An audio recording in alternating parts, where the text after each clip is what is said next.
Hi, this is Doreen Velin. I want to thank you for joining me. We're going to talk about creation today. Number one, we've all been created. I don't care, this is not a belief thing I'm talking about. We're all animals, so we've all been created. Doesn't matter how you look at it. That's how we began. So we were created. We were created by the cells splitting. We were created by the type of nutrition we had. And if you want to look at it spiritually, we're created by some force, God, Yahweh, whatever you want to call this force, outside force. But we were created from something greater than us. So, because we're created, we can create. We can create anything we want. We can create a hairdresser can create beautiful hairstyles. A teacher can help create the minds of young people. A mother or father can create beautiful, beautiful personalities from their children, help create that. They can't do the whole thing.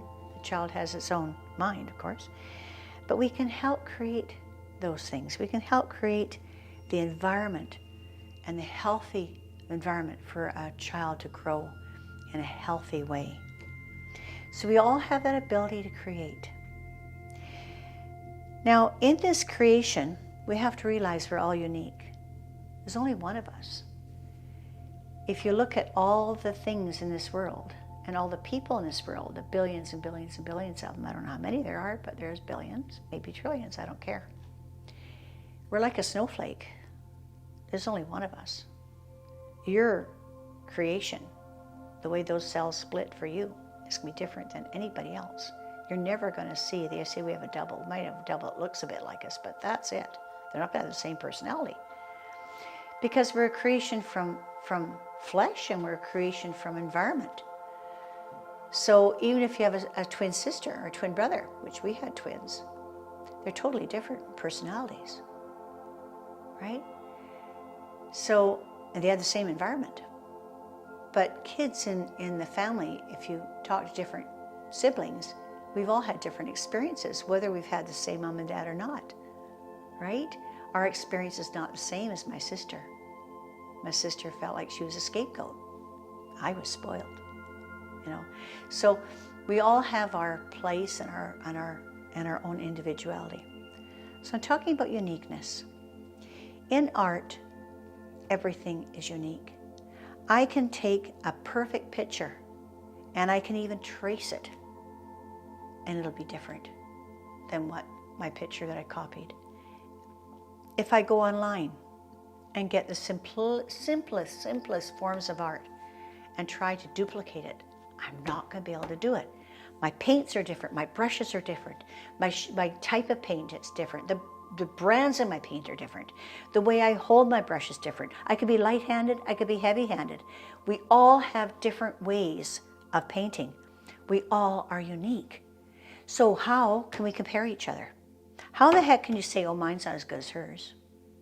Oh, I can't do that like they can. Or my art is not as good as their art. That is BS. BS. Because my art is uncomparable to anybody else. I can have 100 people walk by my art when I have my art in the coffee shops. We have ours in the bean scene here in Kelowna. 100 people can walk by, not like it. And one person comes by and they say, oh, it spoke to them. They go, wow, I like that. So we are unique.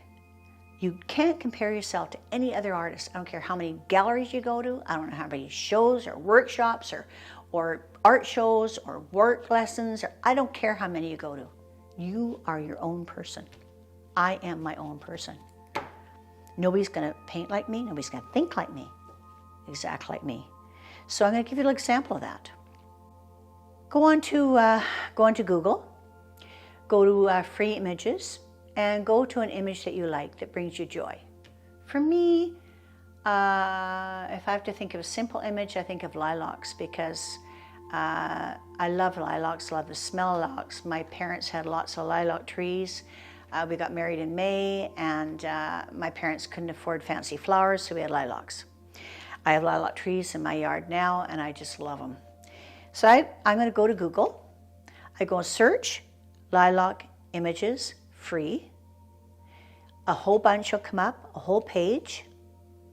You scroll down that page, and then click on one that kind of goes, oh, I like that. Okay? Click it off. Now download that picture, save it. Save it into your pictures, into your own gallery, pictures, photos, whatever it is on your mobile device or whatever you have. And then crop it. You can crop it if you like, move it around, get it, you know, different angles if you want. And do a little editing on it, and then you've got your picture. So here's the one I ended up with. And there's the lilacs. Okay? So I like that one. It's simple, plain. And so I'm going to just kind of paint that. And I'm going to paint it in a way that's unique to me. So first of all, I can use the photo as a bit of a outline. So when you think of these shapes, okay, this is a shape, sort of like, what would I call that? Sort of like a bit of a triangle, but it's kind of a curved triangle. This one here is another bit of a triangle. And this one here is sort of like a bit of an oval, maybe elongated oval. So I'm going to just kind of tap in to my paper those kind of shapes. Like that. Oops, right up. Like that. This light one here, one can, this kind of light. This goes on to here.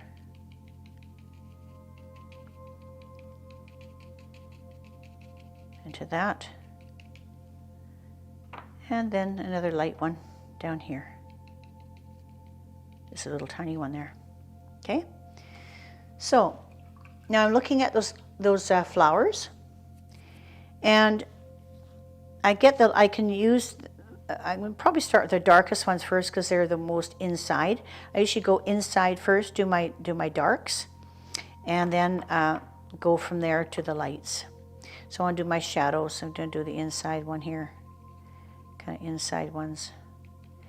Now they're kind of like they're little four petals. So 1, 2, 3, 4. So I need a smaller brush, I think. I think I'll just do them as blobs. I don't think I want them too realistic. I'll just do a little blob. No, I think I'll do a little round one. And take a little round brush like this. And I'm just going to do blobs. Make it pretty simple for you. And simple for me too. So I got the dark here. Now I'm going to do some a little bit lighter ones. Remember to wipe your thing off. And I'm going to do some little white ones down here. Like this.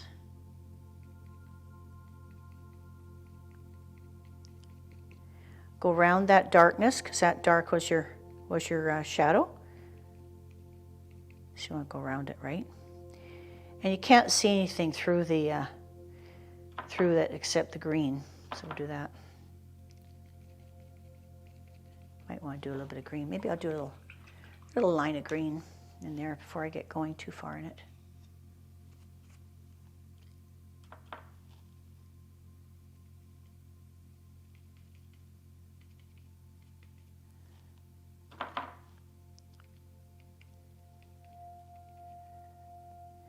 I can put the green in the little spaces there. That's all I need. And then, you know, anybody can do this. You see what I'm doing?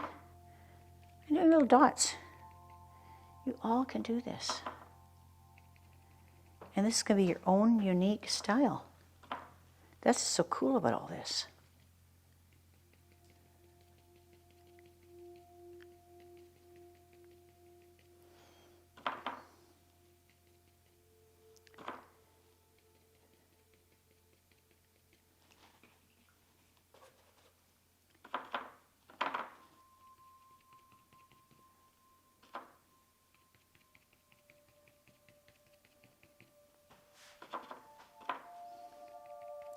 kind of a fussy little painting.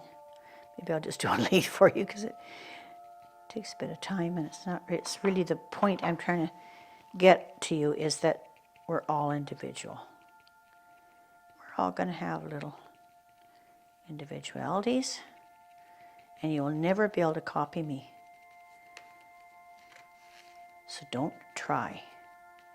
Be you who you are, because you are the creator.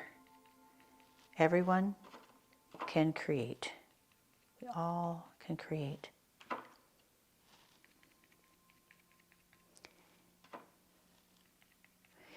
You know, it's all about practice too, because I watch all the cooking shows, you know, Gordon Ramsay and all his shows and the chefs, and it has given me a lot of courage to try different types of spices, different types of presentation in food that I would never have thought of before. And so it is just watching the videos. Watch lots of videos, you know, and then turn them off and try it, and then watch another video, and try some more stuff, and then watch another video, and then try some more stuff. And the more you do that, the more you're going to feel more confident. Yeah, you're going to feel a lot more confident. And you realize you are a creator. And for those of you out there that say, oh, I can't even draw a stick man. Well, and use that for an excuse. If you really want to do it, draw a stick man. The stick man is a straight line. The stick man has a circle at the top. Do you remember playing hangman? You ever played hangman as a kid? I bet you have. I bet you have. All of us did. And if you have, you can draw a stick man. Draw a line there, draw a line there, and draw a line there. We all can draw a stick man. You know how? You keep drawing a stick man. And you draw it over and over and over until that little voice in your head goes away. And it doesn't say that. It doesn't say that to you anymore. That's the secret. That's the secret. Van Gogh said that. It's not I can't take credit for it. You draw a stick man over and over till that little voice disappears in your head. So there's one of my little things. I like that. I think it's kind of cool. And yours will be completely different than mine. But start with something that you really, really love. And it gives you pleasure, it gives you joy.